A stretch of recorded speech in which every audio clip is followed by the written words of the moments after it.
ఏపీలో కలిసిన 5 గ్రామాలను తిరిగి తెలంగాణలో విలీనం చేయాలన్నారు టీజీఈజేఏసీ స్టేట్ సెక్రటరీ ఏలూరి శ్రీనివాసరావు. భద్రాచలంలో ఈ నెల 13న అభ్యర్థన సదస్సు నిర్వహిస్తున్నట్లుగా తెలియజేశారు.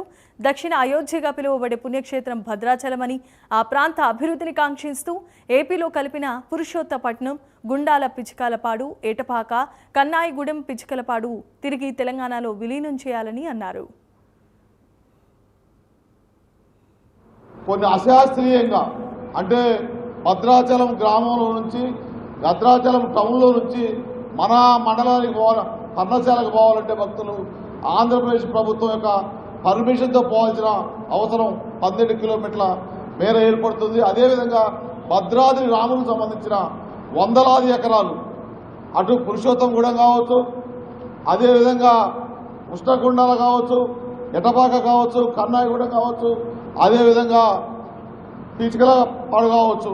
ఈ 5 పంచాయతీలో ఉన్న పంచాయతీలతో పాటుగా ఎటపాక మండలం పేరుతోటి మండలాన్ని ఏర్పాటు చేసి ఆ మండలంలోని ప్రజలకి చిన్న చిన్న వైద్య సదుపాయానికి కానీ, లీగల్ మ్యాటర్స్ కానీ, భూ సమస్యలకు కానీ ఏదైనా వందలాది కిలోమీటర్లుగా వారి డివిజన్ కార్యాలయానికి కానీ, వారి జిల్లా కార్యాలయాలు కానీ, వారికి హైకోర్టు కార్యాలయం కానీ పోవడానికి చాలా ఇబ్బందిగా ఉంది. అక్కడ ఉన్న మన ఉద్యోగులు మన దగ్గర ఉండి భద్రాచలం చూస్తున్న ఉద్యోగుల సౌలభ్యం కొరకు సామాజిక బాధ్యతలో భాగంగా ఈరోజు టీజీఈజేసి ఒక నిర్ణయం తీసుకొని ఓన్లీ సమన్వయం చేయడానికి మాత్రమే.